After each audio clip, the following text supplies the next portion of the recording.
congregations may decide that their conscience and their theology is better served and advanced in a separate denomination.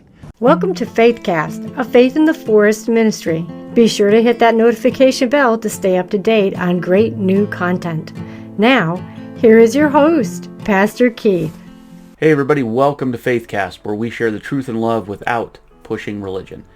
This is the third video we're doing in a series talking about the split of the United Methodist denomination, and more importantly, focusing on the small rural and community churches that could really have a large impact on what happens to those congregations as this split occurs. Now, if you haven't seen our first video on when and why we left the United Methodist denomination, I will include a link at the end of this video. And today we are going to talk about the pastor, the clergy, the spiritual leader of each congregation. And honestly, if it's a rural church, it might be a pastor who is the spiritual leader of several churches, because they get pushed together because, well, honestly, small churches can't afford a full-time pastor, so they all join together. If you're in that situation, you know exactly what I'm talking about. Now, at the local church level, there's a committee usually called like the Pastor Parish Relations Committee or team, and that is the group of just regular lay people in the church that are sort of the go-between between the pastor and the congregation. And they're the ones that do what they call the intake. You'd like to think it's like an interview to see if you're actually getting the pastor, but that's not how the United Methodist Church works, and that's what we're going to talk about today. Now, when you do an intake, it's because the bishop of your conference and all of the district superintendents have gotten together and they pray and they discern and they try to figure out when appointments are happening, when pastors are moving to different churches, or a pastor's retired and now there's an opening and a church needs a pastor. Who are they going to send there? And I've listened to the bishop talk about I listened to one of the bishops talk about what it's like to do that, and a couple of the district superintendents, and then I've also listened to what some of the elders, the fully ordained pastors in the denomination have talked about it. And to me, honestly, listening to it, it sounds more like a fantasy football get together. Like, I got this guy and I'm going to send him to this church, and really it starts at the very top. The most experienced pastors, the ones, honestly, I feel like there's politics that plays into part of this. You know, a little handshake and going, well, you know, I'd like to go here. There's different situations that they do have to figure out, like if it's a clergy couple, you know, where are you going to put them? Because they're together as a married couple, but they're serving two different churches, so you have to have the churches close enough for them to be able to serve. All these things that go into this. And I laugh because I've listened to some of the elders talk about how it's more like a pastor's union. And the guys at the top, they get the really good stuff, and then it filters down. Now, with this impending split, there's one thing that I'm not sure if it's been finalized. I haven't read anything on this, but there was talk and understanding that right now, because like we call it the pastor's union, is because they have a guaranteed appointment. If they are a full elder in the denomination, they are guaranteed to get a church, to have a job somewhere. And I've heard that guarantee is going away. I don't know if that's true or not. We'll have to see as all of this unfolds, but that in itself could trickle down and affect local congregations on the small rural level. Now, as we talk about when they appoint pastors, and the bigger churches, the big urban churches that have, you know, $1 million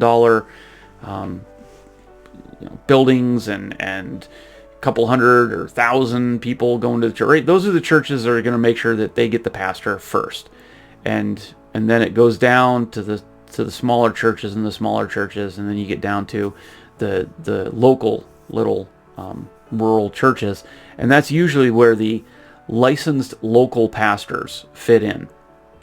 And those are the men and women who maybe haven't gone to seminary, or if they went to seminary, it wasn't a seminary that the United Methodist Church recognized. That's a totally separate thing, or I'm not going to get into that.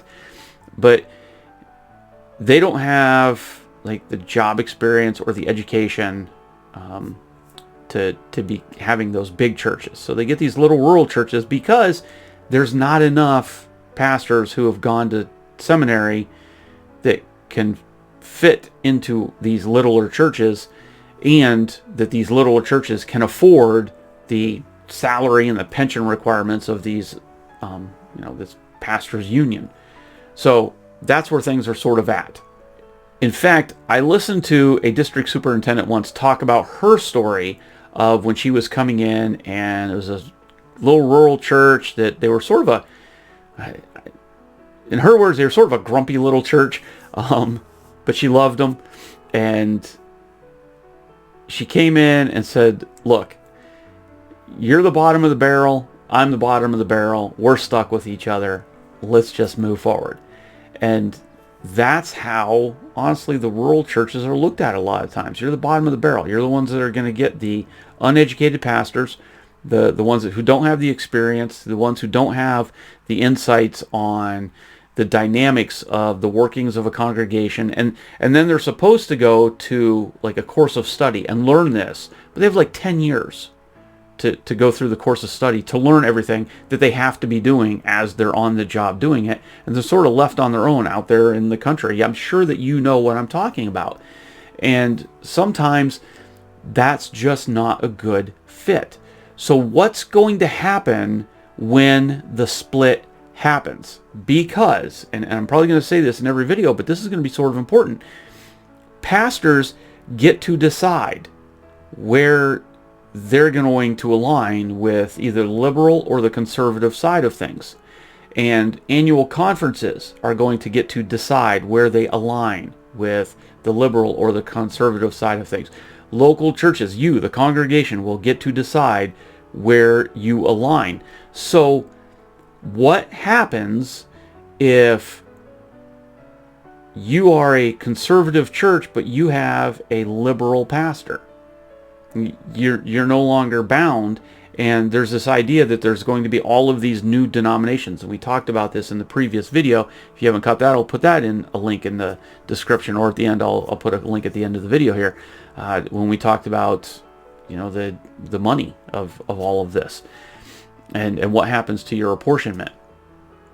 And that's another thing to look at with this split is how are they going to figure out all of the pensions that are already in there, and who's paying the insurance. And Westpath is the financial institution that handles all of the pensions and stuff for the clergy, and they're already working on things. A lot of this stuff is online. You can see where they're putting out articles and putting out news releases as they work through a lot of this, but because a lot of things haven't actually happened again, right?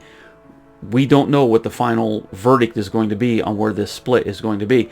And some of the stuff that's come out that hasn't been finalized, it doesn't look really favorable to one or the other. There was one report that came out that said, if you as a clergy decide to leave the traditional plan, your pension is going to take a huge hit. And I don't know if that's the way it still is lining up, but it could have huge effects. And pastors could be looking at the bigger aspect of themselves rather than their call when they decide where they're going to serve. And this could leave a lot of rural churches without either an understanding of the doctrine, which we're going to get into in our final video, a couple videos from now, or it could leave them without clergy. And I know that each annual conference is going to do their very, very best to make sure that each church has a clergy, because that's part of what you're promised with your apportionment. But the idea of, are you going to have clergy? Are you going to have a spiritual leader or a warm body that's filling the pulpit? Because that even happens today. And I've seen firsthand pastors who have tried to retire and have gotten called back in, and they basically become pulpit supply. They're really good at it, but they don't have the heart to do full-time ministry anymore. And so really the overall life of the church starts to struggle and starts to die. But they're at least in the pulpit on Sunday morning, at least giving a service. And And so you have, as a church, you have to ask yourselves, when this split happens, who will be your spiritual leader? And who are you going to align with? Because there are a lot of unknowns.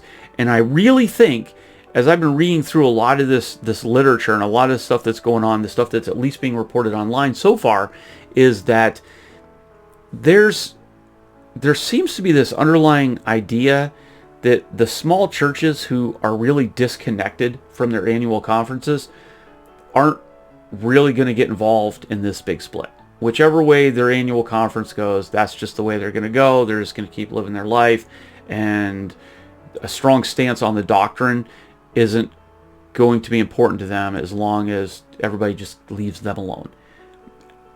That's how I'm seeing some of this looking like it's going to play out. And that's not healthy for the churches either. So we are going to talk more about the doctrine moving forward. But right now, you need to think about, when this split happens, who is your pastor right now? Is your congregation and your pastor on the same page when it comes to the issues of this split? And what happens if you're not? And that's something you need to be reaching out to your district superintendent about. What happens if you're not getting a pastor who is aligning with where you stand on the issue of this split? So that's the big question I have for you today. There's not a lot to talk about with pastor appointments without me actually being sort of rude, because I don't completely agree with how they do the pastor appointments. But that is UMC. That's what you've signed on for, and that's the way it is.